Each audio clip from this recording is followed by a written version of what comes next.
The stars will shine on March 4th for Hollywood's biggest night, the 90th Annual Academy Awards. And today we're getting the inside scoop from Rotten Tomatoes' Gray Drake.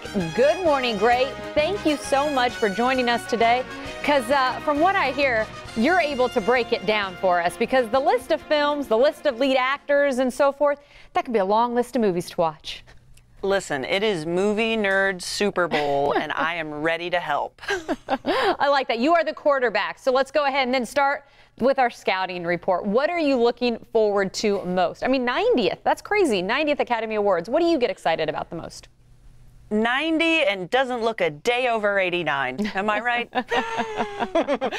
You know what I love about the Oscars is when everybody's having a good time celebrating all this amazing work that they've done, we get those kind of surprising moments, like when Jennifer Lawrence trips up the stairs. I live for that kind of stuff. And so I'm really hoping that everybody can take a deep breath and just enjoy the celebration this year. Well, you can't trip up the stairs unless you get invited to go up the stairs. So who are you thinking as far as winners go? I mean, I've kind of got the list here. Let's go ahead. Let's talk lead actor, lead actress. What are your thoughts?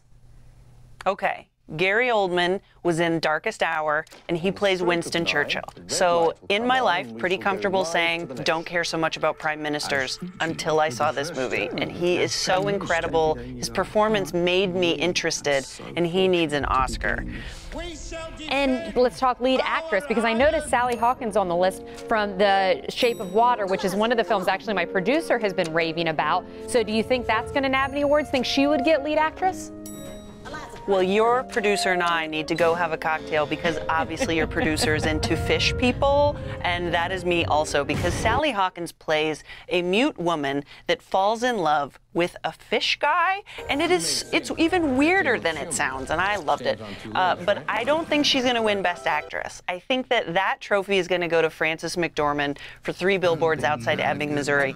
She is so amazing in that movie. It's even for a great actress like her, this is a landmark moment. Interesting. And she is a great actress. I'm glad you said that. And the other one that I think people are kind of excited to see, Margot Robbie and playing Tonya Harding. What are your thoughts on that film? What are your thoughts on the portrayal? Everyone says you kind of grow a big heart for Tonya Harding after you see this film. That's what's interesting, is that a lot of us remember just what the news told us about that crazy incident that happened quite some time ago. And Tonya had a lot of work to do to humanize all of the people involved in this story. And Margot Robbie was so good as Tonya Harding. It really painted a picture of this person as a 3-dimensional human being, for better or for worse. I don't think she's going to win the Oscar. Don't worry, she'll win one someday. But I do think that Allison Janney is going to win playing Tonya Harding's mother, because, whoa, is she this is like the reason that the phrase tour de force was created. I love Allison Janney, so I'm so glad to hear you that, because that would be my pick, just based on strictly looking at the actresses' names. That's who I would be going with. So I'm glad to hear you think that role was definitely deserving of it. And so, you know, one of the things that a lot of people look forward to, you know, those acceptance speeches. What do you think? Do you like when the music kicks in? Do you not like when the music kicks in? Do you look for the blunders in the speeches? Actually, I get so deeply furious when the music kicks in, because I'm like, listen, these people have given us their heart and their soul creating this role. And to somebody like me, like, movies and TV really mean a lot to me.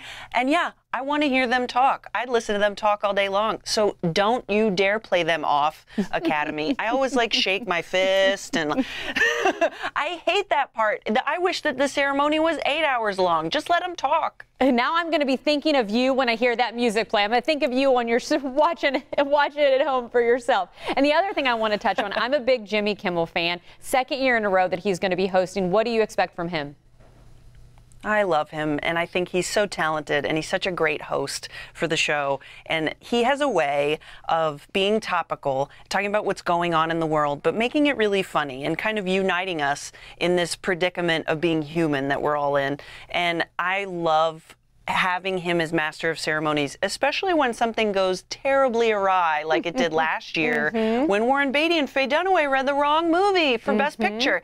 Jimmy Kimmel pulled it off somehow and made it okay. Well, good. So thank you so much for your thoughts. You definitely are getting us even more excited to check it out. Of course, we appreciate your time. And again, looking forward to the Oscars which you can tune in this Sunday, March 4th for the Oscars right here on ABC at 8 o'clock. You can find everything you need to know about the Oscars at Oscar.com.